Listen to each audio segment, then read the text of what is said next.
First of all, thank you very much for the introduction and for the invitation.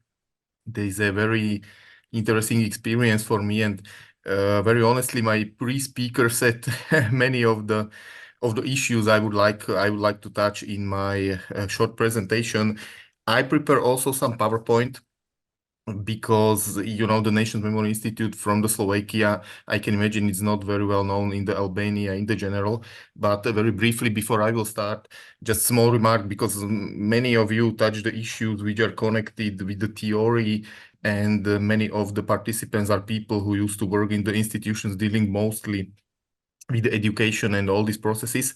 I will be very honest, our institution has a broad scope of the activities, and the education is just a small part of these activities, but indeed very, very important. And of course, as was already said, the core of our activities in the field of the education, which I would like to introduce in my short presentation, is based on the materials we have in our archive of the Nations Memory Institute. So I will start with my presentation, but I will try to be very briefly and say just the important notices dealing with this topic. So first of all, let me introduce in few sentences the Nations Memory Institute, which is slide number 2 on my PowerPoint presentation. It is a relatively young remembrance institution, and of course, as was already said, it is a very specific institution which has been established in the several countries of the, we may say, post-communist countries in the Central and Eastern Europe. In the time when Nations Memory Institute has been established in year 2002, just the institutions, similar institutions in the Germany and especially in the Poland has been established.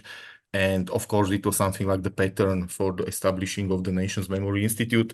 What is probably important to say that our institute is a public law institution and is running according to the law which is called Nations Memory Act. It is number 553 from year 2002. And especially and very generally, this law stipulated very broad context of the activities of the Nations Memory Institute, and among them, I just put emphasis on the 3 parts.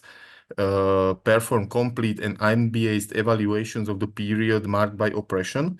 And in the law, this period is stipulated by the year 1939 up to 1989, which means 2 non-democratic regimes during the World War and the post-war period marked with the communism. This is very important.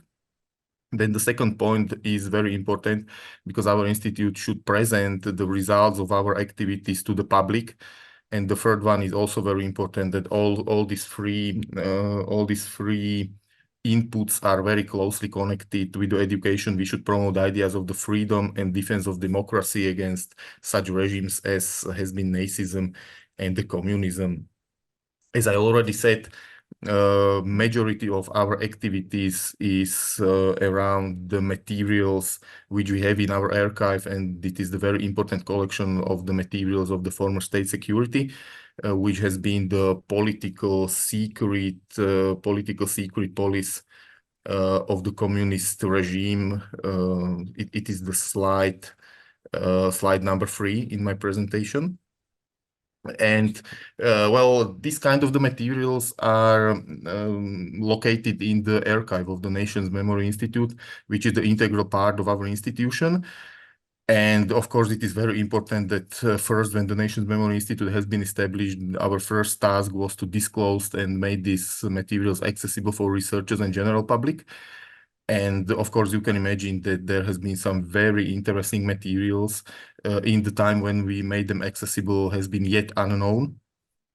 And of course, when the Nations Memory Institute has been established, there was the huge interest on these materials, not just from the researchers, but also from the victims of the communist regime, also from the journalists who has been searching for them interesting cases, and also by the state authorities.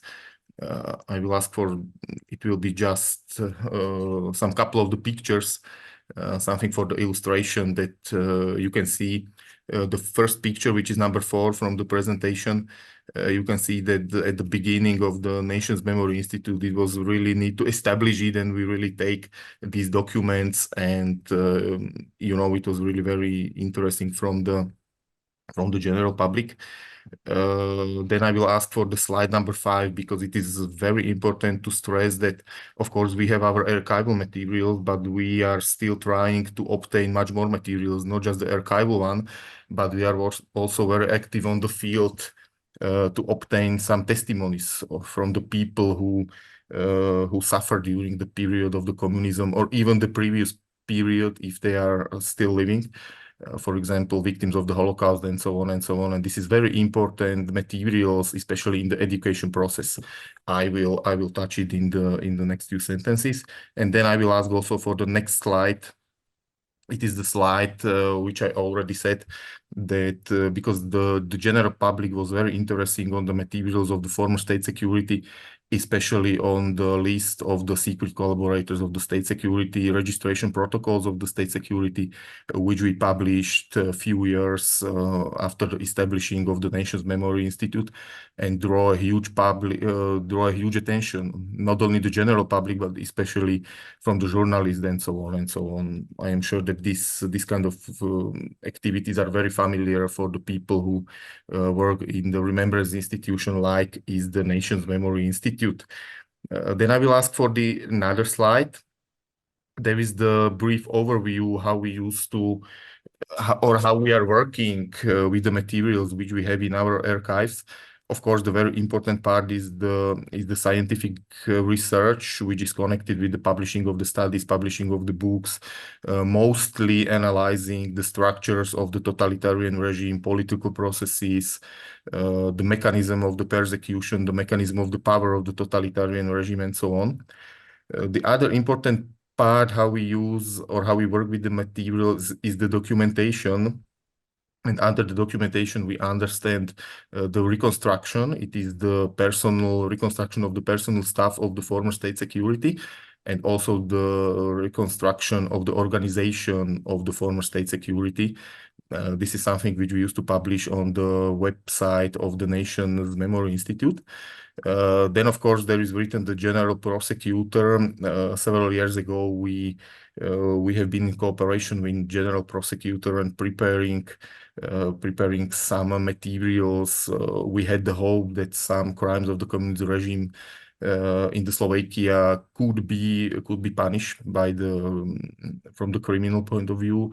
Unfortunately, it didn't happen in the Slovakia.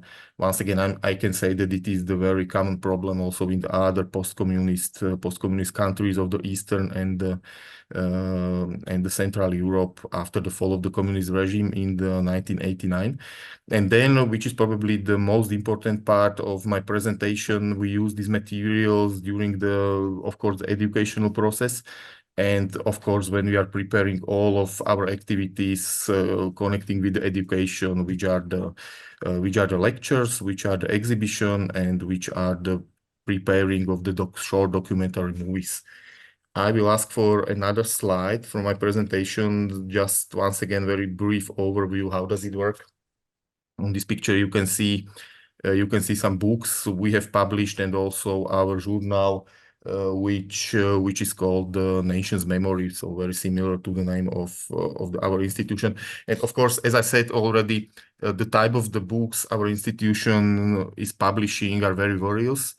We have the books mostly focusing on the scientific research, and the books which are, we may say, the scientific one, like monographs and so on. But very important part of our publishing activities are book focusing on the general public and focusing on the schools. I mean the type of the books like the encyclopedies, for example, the book which are very suitable for the educational process, which we have the information that at the schools they are missing this kind of the books. So we try to be very active on this field. On the next picture of my presentation, there is one such a book which is dealing with the 1968, the occupation of the Czechoslovakia of the former Warsaw Pact countries. And we make this book like the encyclopedia or something like that, and we used to distribute this book to the schools.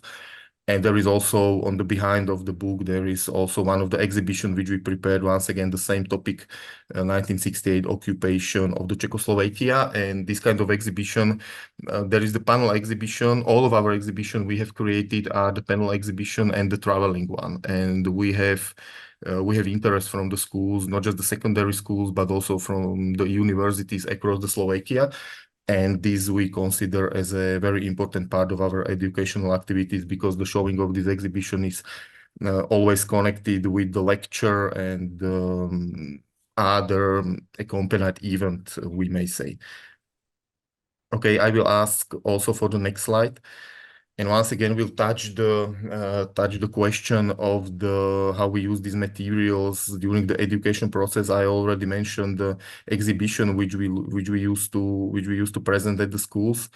Of course, when we go to the school, it is not just about the teaching. The lecture is just one part. As I said, there used to be also the exhibition, but very important part is also the presentation of the short documentary movies, which are based on our audiovisual collections. As I said, we try to be very active and collecting the testimonies of the people who suffered during the period of communism, and these, we may say, the oral history testimonies we are using on the preparing of the documentary movies. But sometimes we also used to screen just this short testimony of the people who suffer, and it is very important because it is many times very emotional. And of course, you can imagine that even the best speaker couldn't give you such emotions like the people who suffered during the communism camp. So this we consider as a very, very useful and very effective methods in the educational process. And then, of course, this is the one kind of our educational activities. I mean, when we go to the schools, you know. But the other part, which is also very important, is that we would also like to invite the students to our premises, especially to our archive.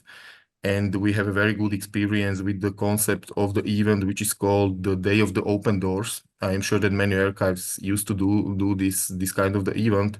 It is always accompanied with the showing of our documents, with the places in our archive. We always, when we have the Day of the Open Doors, used to focus on one very interesting topic which we considered as important, and we used to have the concept of this Day of the Open Doors, that we are even inviting the selected group of the schools, group of the students, and make them the presentation. And then, of course, we also used to invite the schools and the students, not just the Day of the Open Doors, but anytime when they have the time and limited and so on and so on. But this Day of the Open Doors is, from our point of view, the most effective method. I will ask also for the other slide, because I touched the Nations Memory Institute archive and the type of the documents we have. And of course, the type of the documents we used to present to the students.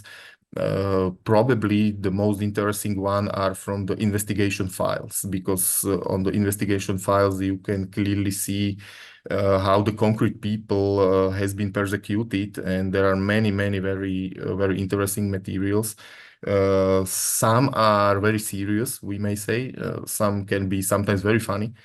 But even these funny moments, when I say like this, can be very good illustrated how the regimes like the communist regime in the former Czechoslovakia work in everyday life, and always used to draw the attention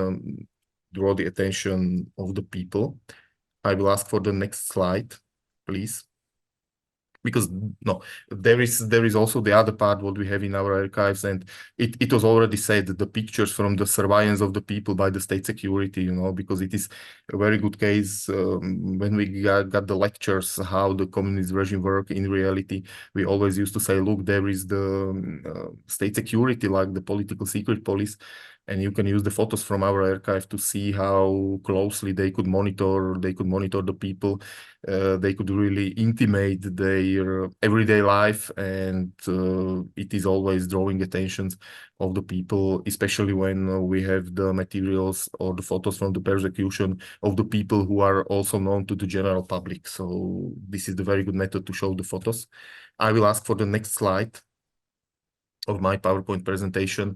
And once again, this is the pictures from the candle manifestation in 1988. So we can clearly show that, look, during the late 80s, there has been the state authorities who simply persuaded people and to make the oppression against the people who very peacefully with the candles in in their hands try to call for the human rights and for the religious freedom, you know. So this is also very important. I will ask for other slide from my presentation because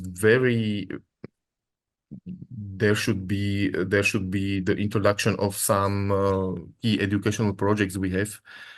If it is possible to move the presentation to the next slide. Okay, thank you very much. As I already said, some of the projects we have day of the opening doors in our archive, but also our exhibitions, lectures of the school, but also we publish somehow the thematical leaflets on the topics which we consider as a very hardly achievable from the teachers at the school, and on the topics which are very, very complex and very complicated and connected with undemocratic regimes. And then I must mention very briefly two very important projects. One of them is, I may say, the flagship of our activities. It is called Freedom Festival. And it is the festival of the movies, theaters, concerts, and so on, dealing with the period of non-freedom. And we have a very good experience because part of this Freedom Festival is the screening of the movies. And this screening of the movies has two parts. One is aimed just for the students, which is during the morning and so on. So we invite the schools, and many schools and many students used to visit this movie screening. And of course, we have the second part of the festival, screening of the movies during the evening in the cinema, which is popular among the people. And I may also touch with one or two sentences with the project which we would like to be more active in, and it is not learning just the students, but also learning of the teachers. This is a very important. We have some very brief experience. We organize some kind of the seminars for the people or workshops when we try to explain how to learn about the period of non-freedom and totalitarian regimes in the Slovak history. But of course, we couldn't do this with our own power. And we are working on this with very close cooperation with our partners from the NGOs, especially, who are dealing very intensively with the education of the totalitarian regime. So this is my very short presentation. Thank you very much for your attention. And if you have any kind of question, Thank you, Peter, for your passion and your work on Nation Memory Institute.